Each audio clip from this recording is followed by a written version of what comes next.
cada tormenta tiene cosas específicas, metas específicas que conseguir.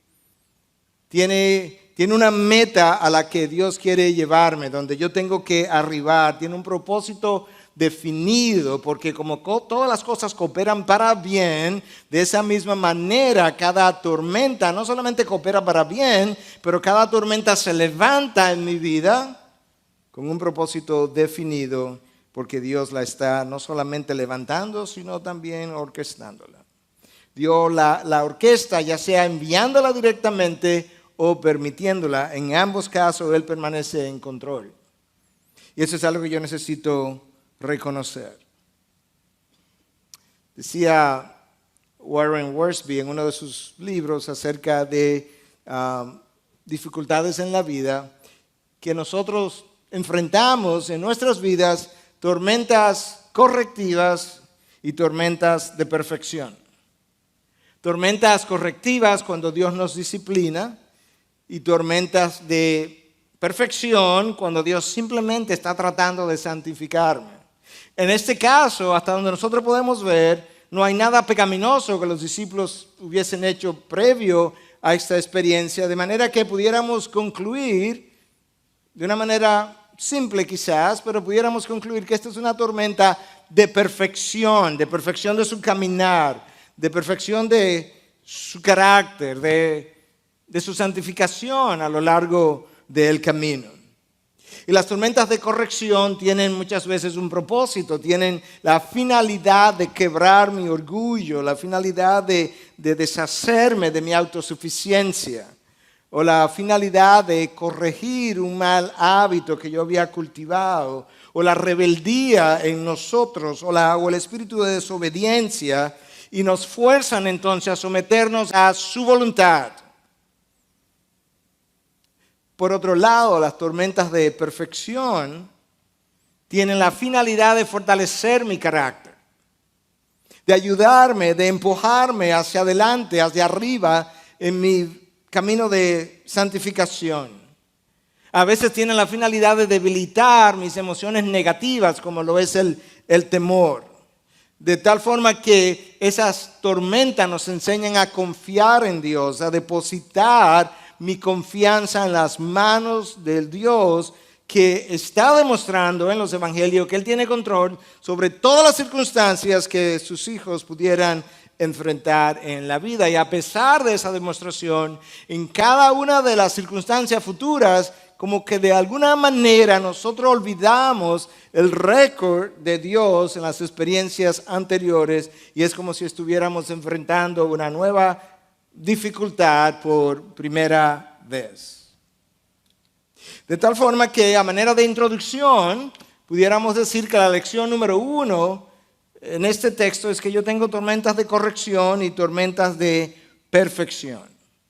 Pero independientemente del tipo de tormenta en la que yo me encuentre o vaya a afrontar, la realidad es que en cada una de ellas Dios quiere revelarme algo acerca de Él. Y con toda probabilidad Dios quiere revelarme algo acerca de mí mismo. Estos discípulos eran pescadores probablemente expertos, acostumbrados a remar. Ellos probablemente estaban confiados en un tiempo bueno de la noche. Cuando salieron, probablemente el tiempo era bueno, si no, no hubiesen salido. En un tiempo bueno, probablemente salieron confiados en su experiencia, en su capacidad para remar la barca. Y de esa misma forma nosotros hacemos también, que cuando nosotros medimos y juzgamos las circunstancias, más o menos de una forma que yo entiendo, están dentro de lo que yo puedo manejar o controlar, nosotros tenemos la tendencia a no consultar con Dios, a no hablar con Dios, porque en realidad eso yo lo puedo manejar. Hasta que entonces yo comienzo a enfrentarme ante algo que yo no puedo controlar, yo no puedo manejar, yo no puedo cambiar. Y es entonces en esa situación que nosotros tendemos a buscar de Dios. Y la realidad es que Cristo ha revelado que separados de Él, nada podemos hacer.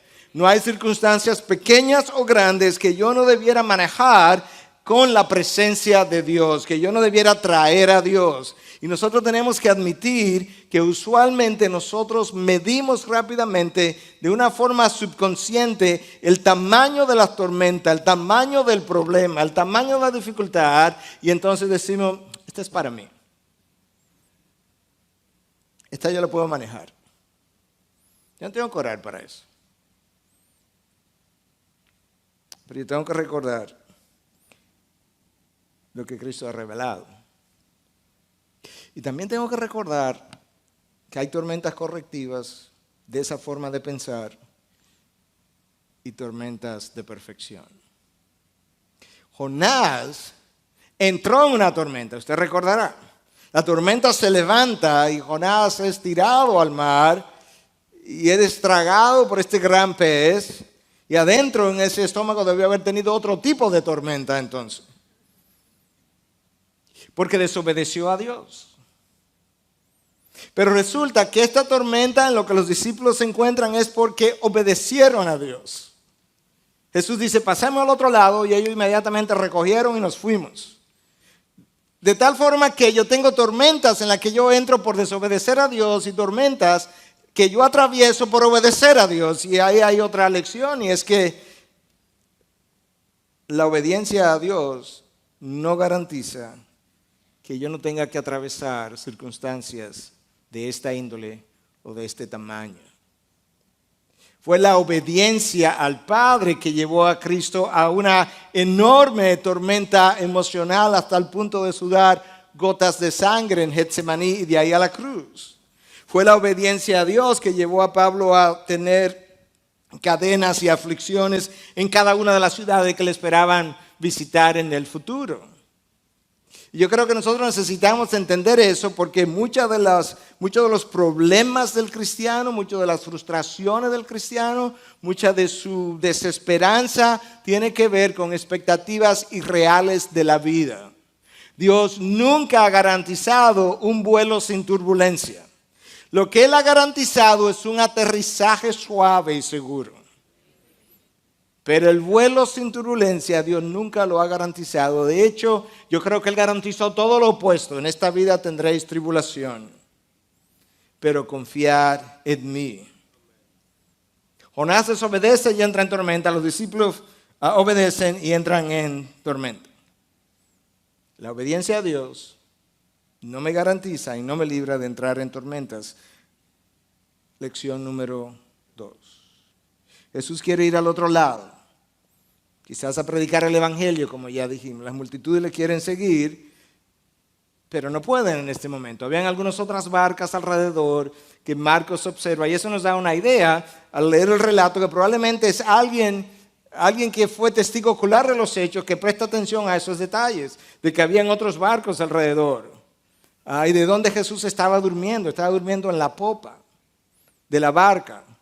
Se piensa que probablemente Pedro fue el testigo ocular, que Marcos, como hemos hablado en otras ocasiones, probablemente fue una especie de secretario de Pedro, pero un testigo ocular es el único que puede prestar atención tan pequeña como estas cosas que está Marcos describiendo en su evangelio. Y yo creo que Jesús tenía un interés marcado en esta noche. Jesús no se va a dormir accidentalmente. Yo creo que Jesús se va a dormir cansado del día de la faena, pero conociendo lo que se avecinaba entrada la noche. Ya la tarde había caído, ellos comienzan a remar, ellos comienzan a moverse hacia el otro lado, y en realidad en este momento están en el centro de la voluntad de Dios. Es Cristo que los ha dirigido, y estando en el centro de la voluntad de Dios es cuando ellos necesitan, o cuando ellos atraviesan o entran en esta dificultad, que sería la primera de esta naturaleza, pero no es la última, como ya habíamos mencionado. Y de nuevo, la voluntad de Dios en mi vida no me evita las dificultades. Lo que sí me garantiza, no me garantiza la ausencia de dificultades, pero sí me garantiza propósito, me garantiza significado, me garantiza dirección, me garantiza una presencia de Dios en mi vida, e incluso en ocasiones es capaz de garantizarme gozo en medio de la tormenta. por la manera como la gracia de Dios se manifiesta, por la manera como acepto o no acepto, pero en el caso de la aceptación, por la manera como acepto la experiencia, como le doy bienvenida a la experiencia, como el apóstol Pablo dice, por tanto me gloriaré en las tribulaciones. Esa es la razón por la que alguien como Pablo puede experimentar gozo en la tormenta, porque él no las rechaza, él no se aira contra ella, él le da la bienvenida, dice yo mejor me glorío en las tribulaciones, conociendo que el poder de Dios se perfecciona en la debilidad. Hermanos, la realidad es que aunque este libro tiene todo lo que yo tenga que aprender acerca de la fe, la realidad es que yo no aprendo la fe hasta que yo no tomo el contenido de este libro y lo llevo a la práctica. Yo no aprendo a manejar a través de un libro que yo leo y luego voy y tomo un examen teórico y lo paso, ya yo sé manejar. Yo tengo que tomarlo enseñado en la teoría y llevarlo a la práctica. Y Jesús está consciente que la fe se desarrolla a través de experiencias en la vida, donde nosotros vemos dificultades, donde vemos problemas, donde vemos peligros, donde nos sentimos en debilidad, donde sentimos que las cosas nos abruman, donde sentimos que las cosas tienen más tamaño que nosotros, más tamaño que nuestra sabiduría, más fuerza que nuestra fortaleza. Y entonces ahí yo clamo a Dios y en mi debilidad Dios perfecciona su poder y mi fe crece. Y eso es exactamente lo que va a ocurrir en esta ocasión. Jesús nos va llevando de experiencias pequeñas a experiencias mayores. ¿Escuchó eso? La experiencia que usted tuvo ayer no va a ser la última. Probablemente haya una mayor que esa. Esta es preparación para la próxima. Lo hemos hablado en otras ocasiones, esto es una de esas asignaturas mandatorias en el currículum del reino de los cielos. Entonces tú tienes tribulación 1, tribulación 2, tribulación 3, tribulación 4, tribulación 18. Hasta que tú te gradúas con un doctorado y entras al reino de los cielos. Pero Jesús nos va enseñando poco a poco, como lo vemos en esta tormenta. En este caso, Jesús estaba ahí. Ellos no simplemente sintieron la compañía del Señor, como en ocasiones nosotros hemos dicho, estoy en gran tribulación, en gran dificultad, pero yo sé que el Señor está conmigo, yo lo puedo sentir. Y cómo eso se siente, ninguno puede describirlo, pero hay un sentido de certidumbre en alguna de estas experiencias, donde tú sabes que Dios está contigo, tú tienes una certidumbre de esa compañía en el caminar. Bueno, en esta ocasión ellos ni siquiera tenían que pensar en sus emociones o sentimientos. Jesús estaba allí. Pero vendría una tormenta similar a esta en el mismo lugar, en el mismo lago, en el medio de la noche donde Jesús no iba a estar allí. Porque es fácil tener fe cuando Dios está ahí en carne y hueso, pero otra cosa es cuando Dios no está visible. Y de esa misma forma yo creo, porque ha sido, solamente puedo ilustrarlo con mi experiencia, pero yo creo que la experiencia de Job también nos ayuda. Y es que tú tienes momentos en la vida en que Dios te está entrenando y tú tienes la certidumbre que Dios está ahí, pero de vez en cuando llega un momento que los santos del pasado llamaron la hora oscura del alma, donde hay como un sentido de ausencia de Dios en medio de la tormenta.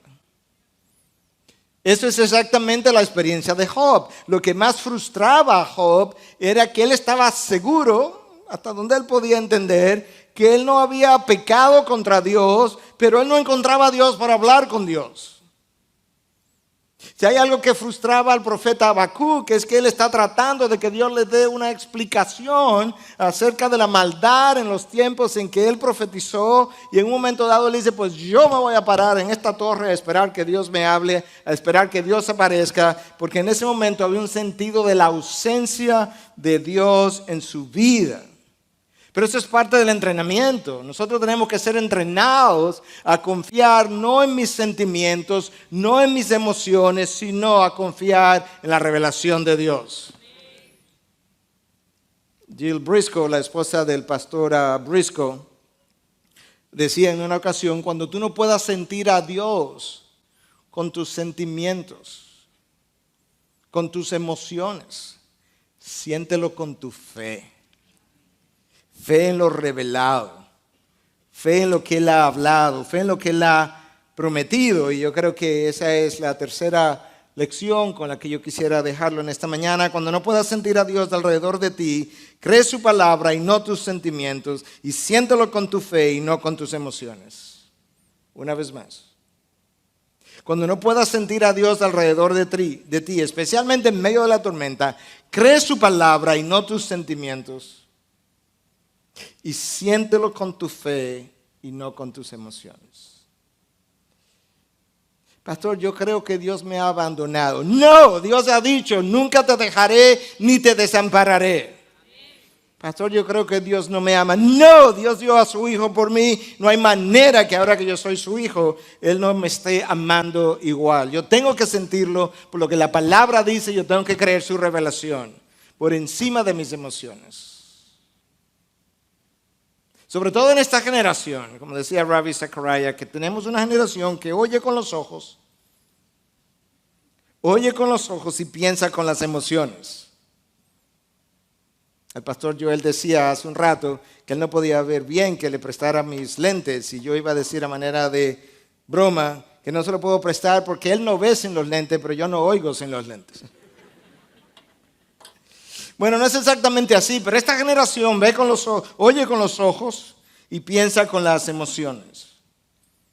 Pero nosotros tenemos una enseñanza en la palabra a través de la vida de un apóstol que nos enseña que nosotros no debemos ser de esa manera y que tenemos que crecer y que nosotros no podemos seguir dependiendo de lo que vemos, porque nosotros no caminamos por vista, sino por fe. Ahora no haga como me contó un pastor el viernes. Yo estaba predicando en la noche en otra iglesia en la zona oriental, y de regreso venía con Omar, el pastor de los Praditos. Me decía que en una ocasión él venía en un carro y que la persona que iba manejando quería orar, pero que él quería cerrar los ojos para orar. Y yo decía, bueno, parece que él cree literalmente que no caminamos por vista, sino por fe. No, usted necesita los ojos abiertos cuando está manejando, aun si usted tiene mucha fe. Ahora escuchen. Si yo necesito ver para creer, y estoy repitiendo la experiencia de Tomás. Tomás el apóstol había recibido informes, evidencia, testimonio de varias personas, de los 10 otros discípulos o apóstoles, acerca de que Cristo había resucitado, y Tomás dice, no, si yo no veo y pongo mi dedo en la llaga, yo no voy a creer. Y de repente un día Jesús desciende hasta el nivel de la fe de Tomás y le muestra sus llagas y le muestra sus heridas y le dice, ven Tomás y pon tu dedo en mis llagas. Y Tomás se arrodilla y le dice, Dios mío y Señor mío, o Señor mío y Dios mío.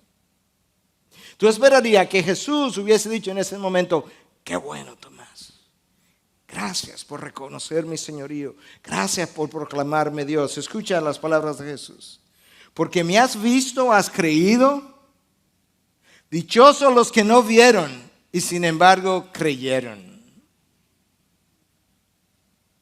El crédito no está en creer porque yo he visto milagros, porque yo he visto expulsión de demonios, porque yo he visto los vientos y el mar calmarse. Jesús dice, porque ves, has creído. Déjame decirte, bendecidos, benditos, dichosos, bienaventurados aquellos que no vieron y sin embargo creyeron. Creer por vista implica creer en nosotros, lo que yo veo, lo que mis sentidos registran, lo que mi mente razona. Pero creer sin haber visto implica creer en Dios, creer en lo que Él ha revelado. Creer su palabra. La palabra no dice bendito aquellos que ven señales, sino benditos los que creen sin haber visto las señales. Las señales tienen un propósito, Dios las ha dado, están aquí. Las señales tienen un propósito de crear fe, sin lugar a dudas. Pero si yo todavía estoy continuando continúo todavía con una necesidad de ver señales para tener más fe y ver señales para tener más fe y continuamente voy donde el Señor, oh Señor, dame otra señal para tener más fe, lamentablemente yo tengo que decirte de la manera más pastoralmente posible, tu fe tiene que crecer. Tu fe es inmadura todavía. Tu fe está en necesidad de ser alimentada por la palabra de Dios. Ese es el alimento primordial de la fe, su revelación. Para eso nos fue dada. Y eso es como nosotros debiéramos vivir nuestra vida. En esta primera tormenta, los discípulos despiertan a Jesús, despiertan a Cristo.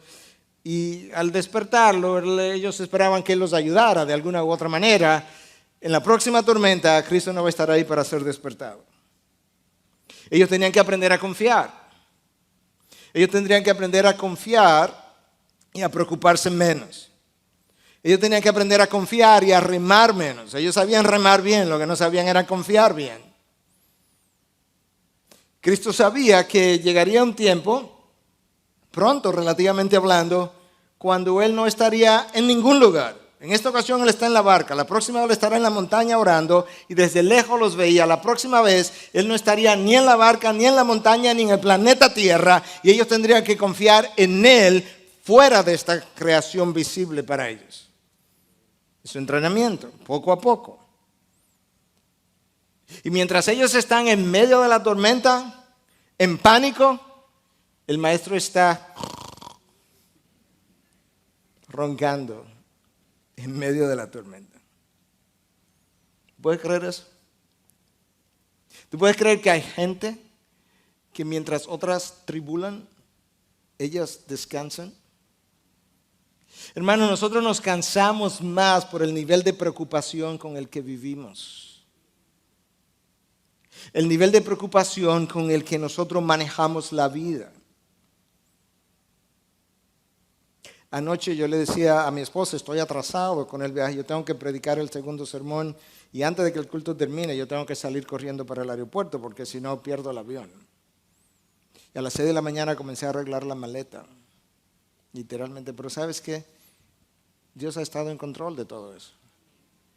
Hay un poco de agitación humana que todo eso produce, pero al final yo tengo que confiar en Dios aún para arreglar una maleta antes de un viaje. Y hay una realidad lamentablemente dentro del pueblo de Dios, es que el pueblo de Dios prefiere preocuparse antes que orar. Prefiere trabajar antes que orar. La preocupación nos da a nosotros un sentido como que estamos haciendo algo. Bueno, estamos haciendo algo, no hay duda, pero lo que no estamos produciendo nada. Estamos como sentados en una mecedora donde nos movemos para adelante y para atrás, pero no vamos para ninguna parte. Eso es la preocupación. Preferimos trabajar antes que orar porque cuando trabajamos yo me siento en control de las circunstancias. Cuando yo oro y le digo, Señor, bueno, tú decides, como que yo tengo que dejar que Dios controle, que Dios orqueste, que Dios determine. Y al ser humano eso no le gusta. Él le gusta manipular, manillar, como decimos nosotros, colocar las cosas en el lugar que entendemos va a funcionar. Y Dios dice, bueno, cuando tú te canses, cuando tú termines, cuando tú te agotes, tú me avisas. Y la realidad es que nuestro trabajo muchas veces estorba el trabajo de Dios. Hermanos, Dios no nos necesita. Yo creo que eso es algo que usted conoce, pero que nosotros no vivimos como si lo conociéramos. Él creó el universo por sí solo, sin ayuda. A nadie consultó, a nadie le pidió asistencia. Él abrió su boca y ¡push! El universo se creó. Y hoy en día sostiene el mismo universo por la palabra de su poder. ¿Usted piensa que el Dios que sostiene billones de astros y galaxias puede sostener su vida ínfima? ¿O usted piensa que su vida le pesa mucho más que el universo a Dios? ¿Usted cree que el Dios que puede tener la habilidad de hablar y al hablar controlar todas las fuerzas físicas, a vida y por haberes, toda la fuerza gravitacional que mantiene todos los planetas en su lugar, toda la fuerza nuclear, la mayor y la menor, la fuerza centrífuga, la fuerza centrípeta, todo eso en su lugar. ¿Usted piensa que ese Dios puede controlar su vida? Yo creo que sí. Y mi falta de fe pone en tela de juicio la fidelidad de Dios. Mi falta de fe pone en tela de juicio la soberanía de Dios. Pone en cuestionamiento el amor de Dios para conmigo. Pone en cuestionamiento el poder de Dios, de aquel que sostiene el universo por la palabra de su poder. Hebreos 1:3. Y ese Dios, cuando yo no expreso suficiente fe en Él, yo pongo en cuestionamiento sus promesas. Aunque pase por las aguas, no te abnegarán. Sí, eso dice tú. Eso es lo que Dios dice. El texto que acabamos de leer es como una representación fiel de Isaías 43. Aunque pase por las aguas, no te abnegarán. Sí, la barca se te está llenando, pero yo estoy consciente de lo que está pasando. Y frecuentemente Dios permite que lleguemos exactamente hasta ese punto. Hasta el punto donde yo creo que ya yo voy a sucumbir. Hasta el punto donde yo pienso que ya no hay más esperanza, donde ya todo se ha terminado. Dios espera que yo llegue al Viernes Santo, donde ya se perdió toda esperanza de vida y toda posibilidad de un mañana, para entonces 3 días después de haberlo, aún habiéndolo anunciado, Él confirmar sus promesas. Lamentablemente muchas veces no venimos a ese Dios hasta que no estamos cansados. Y en el proceso no solamente yo me canso, sino que yo me lleno de preocupación, me lleno de ira, me lleno de resentimiento. Y tú ves una parte de eso aquí. ¿Y tú sabes dónde yo lo veo? Cuando ellos, temiendo hundirse, van donde el maestro y en vez de decirle, maestro, perdona que interrumpimos tu sueño,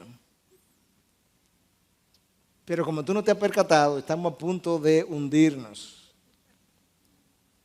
¿Tú podrías ayudarnos? No. Maestro, ¿no te importa que perezcamos? Yo no sé si usted siente la molestia, la ira, la indignación en esas palabras, pero eso no son formas de dirigirte a otra persona y mucho menos al maestro. Una forma sarcástica. Tú eres tan insensible que te duermes mientras nosotros estamos aquí trabajando, sacando agua. ¿Es que no te importa?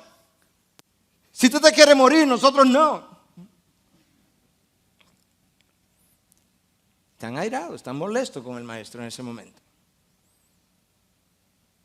Y eso es lo que ocurre con nosotros. Que cuando nosotros comenzamos a preocuparnos, no solamente nos cansamos, en la preocupación nos volvemos airados, sarcásticos y herimos.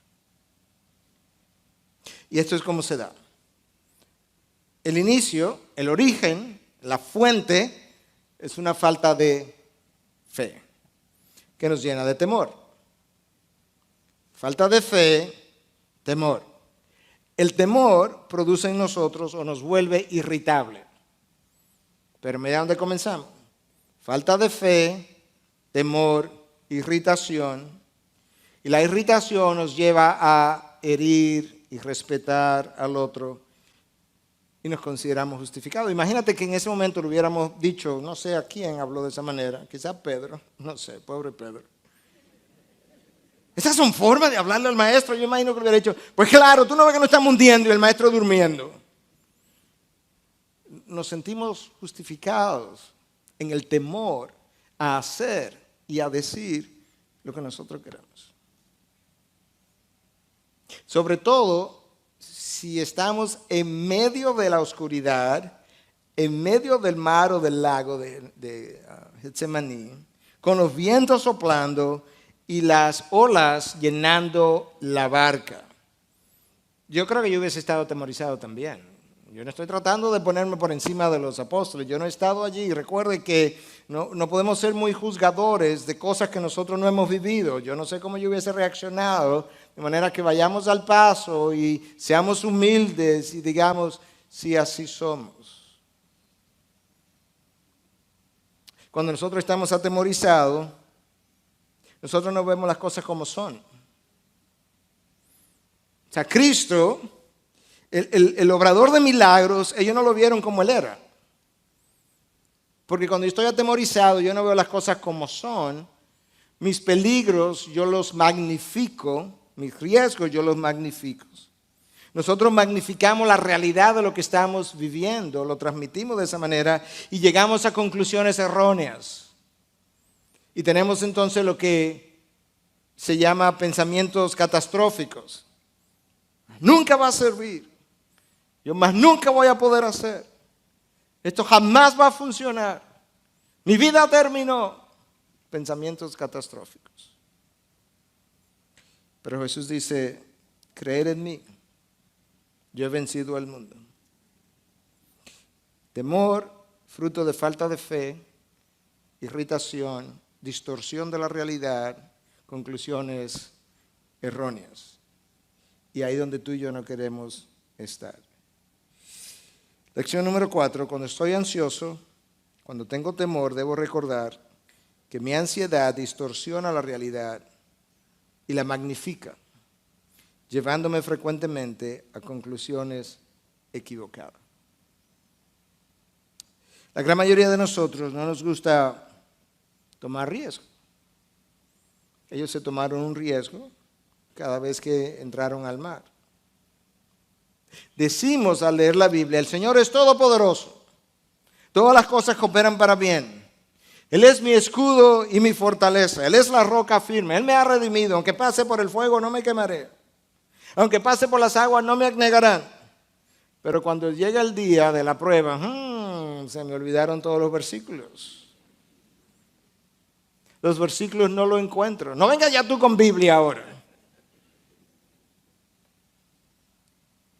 El problema es que si yo no estoy dispuesto a tomar riesgos, entonces yo nunca podré experimentar el poder de Dios. Y si yo nunca experimento el poder de Dios en mi vida, yo nunca voy a poder crecer mi fe.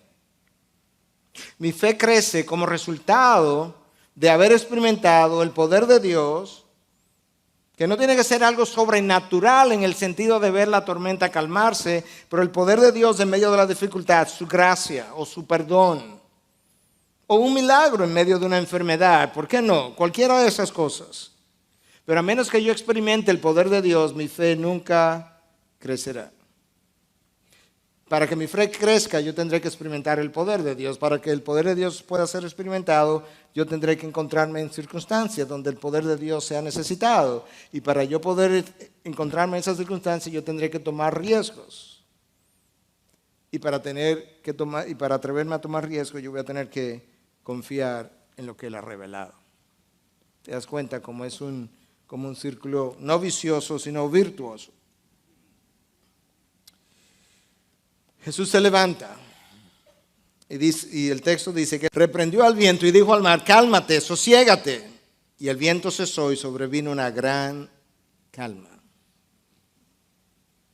Y yo me imagino esto, imagínate en medio de la oscuridad, las olas haciendo todo el ruido que esas olas hacen y el viento sonando, y de repente Cristo se para y dice, cálmate.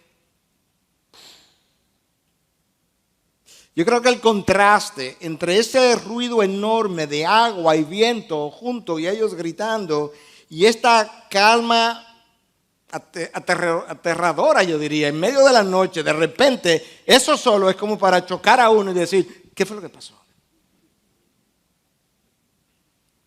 Yo no sé si usted ha estado en medio de la noche en un campo, en algún lugar donde no se oye nada, absolutamente nada. Hay como un silencio que a veces es intimidante. Yo me imagino algo así.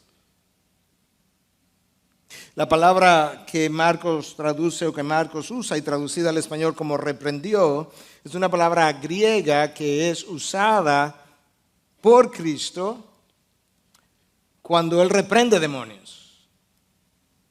Y no estamos diciendo que la tormenta era un demonio. Hay círculos donde probablemente lo crean de esa manera. Pero lo que estamos diciendo es que Cristo está usando un vocabulario similar, demostrando su poder sobre el mundo de las tinieblas e igualmente sobre el mundo de la naturaleza, de lo físico, de las tormentas. Y cuando Él dice, cálmate, sosiégate, Él está usando una palabra, cuando miras el original, que también es usada en ocasiones para Cristo silenciar a los demonios. De hecho, es una palabra que lleva el sentido de ponerle un bozal a alguien, de tal forma que es como que tú tienes un perro y le pones un bozal, un muzzle, y lo silencia. De esa misma manera, en ocasiones Cristo le dijo a los demonios, cállate. Y en esta forma Cristo está ilustrando, yo tengo el poder de poner un bozal al viento y callarlo. Y de ahí la calma que se produce y un silencio absoluto. Una sola palabra y los vientos le obedecen. ¿No te sorprendes? Una sola obediencia inmediata. Miles de palabras, miles, y le desobedecemos. Una sola. Y los demonios se silencian. Una sola, y Lázaro se levanta. Una sola, y el mar se aquieta. Miles de palabras y le desobedecemos. ¿Tienes una mejor idea de cuán irreverente es cuando tú y yo lo hacemos? Algunos en el día de hoy en ciertos círculos leen textos como este donde Cristo usa una sola palabra en una demostración extraordinaria de poder e inmediatamente se apoderan de eso y dicen, no, mis palabras tienen poder. Y tú oyes mucha gente diciendo, yo declaro, yo decreto, yo ato, yo desato, yo arrebato. La última vez que yo chequeé mi Biblia, Dios habló y creó el universo, no tú, ni yo. Sus palabras tienen poder, no las mías. Y no tengo nada que arrebatarle a Satanás. Yo arrebato mi familia, yo arrebato mi salud. ¿Qué es esto? ¿Qué aberración es esta? Mi familia no está en la mano de Satanás, mi salud no está en la mano de Satanás, mi vida no está en la mano de Satanás, está en la mano de mi Dios. Todopoderoso, soberano, controlador del cielo y la tierra, que me dio la vida, sostiene la vida y quita la vida. Él está en los cielos y hace lo que le place. Porque Él es Dios. Salmo 115:3. Él habló y el universo se creó. Él habló y los vientos se calmaron. Él habló y Lázaro se levantó. Cuando tú lees el libro del Génesis, cuando tú comienzas a leer Génesis 1, dice que la tierra estaba desordenada y vacía, era un caos. Y Dios habló y el caos se volvió orden. Cuando Adán y Eva hablaron, el orden se volvió caos. Y eso es exactamente lo que ocurre cada vez que estas personas hablan de yo arrebato, yo desato, yo esto, yo aquello. Están creando un caos en medio del pueblo de Dios.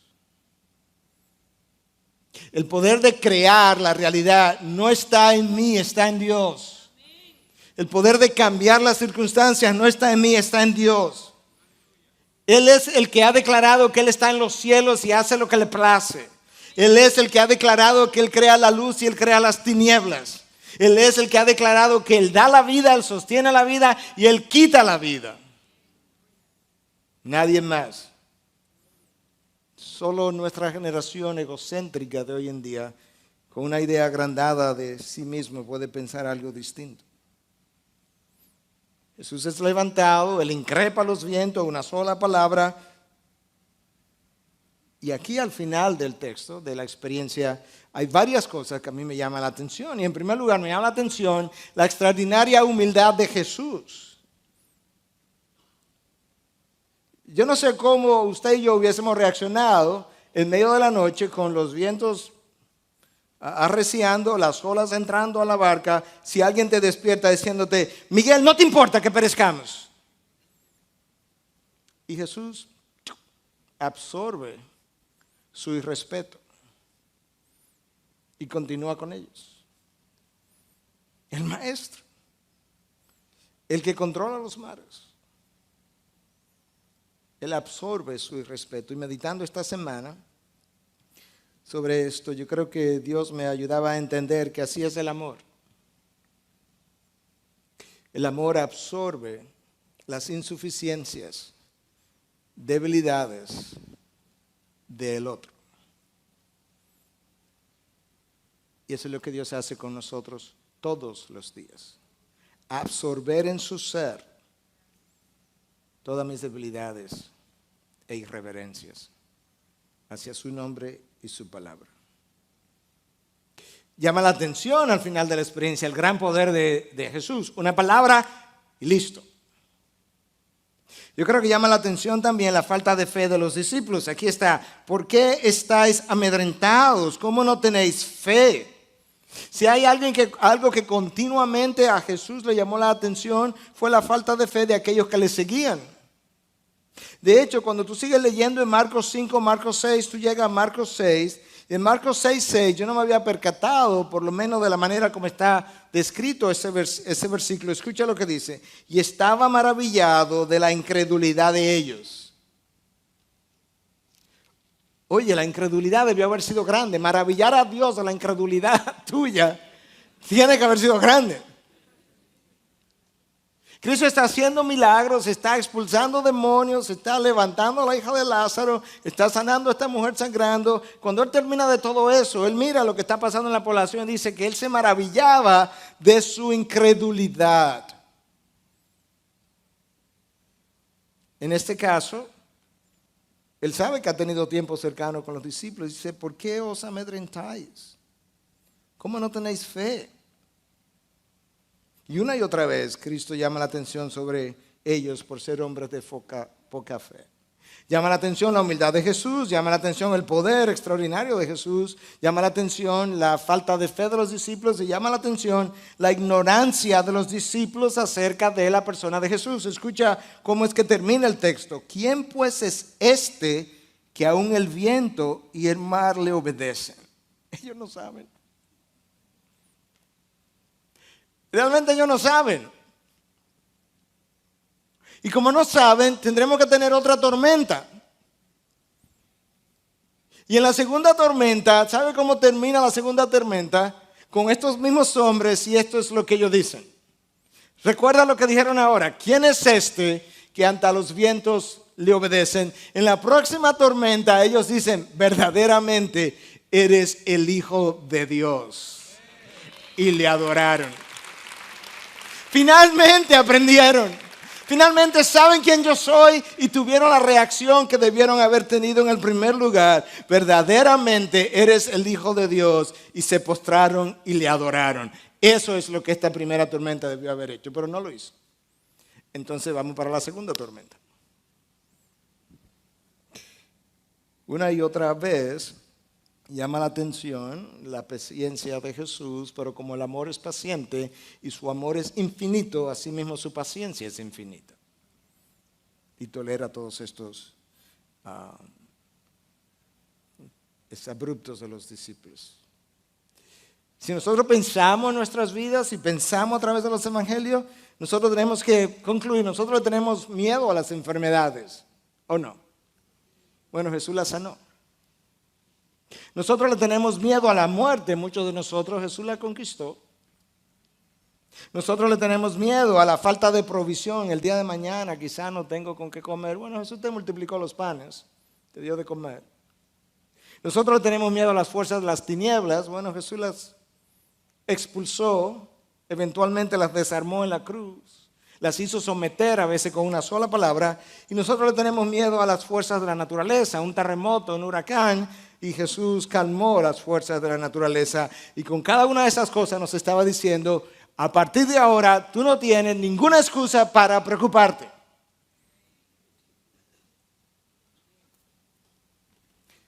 Vas en un avión, Pepe, tú y yo vamos a estar ahí esta tarde. Y comienza la turbulencia. Y comenzamos a amedrentarnos. Jesús dice, ¿de qué te amedrentas? La barca la controlé yo y el viento también. Y este avión no es diferente.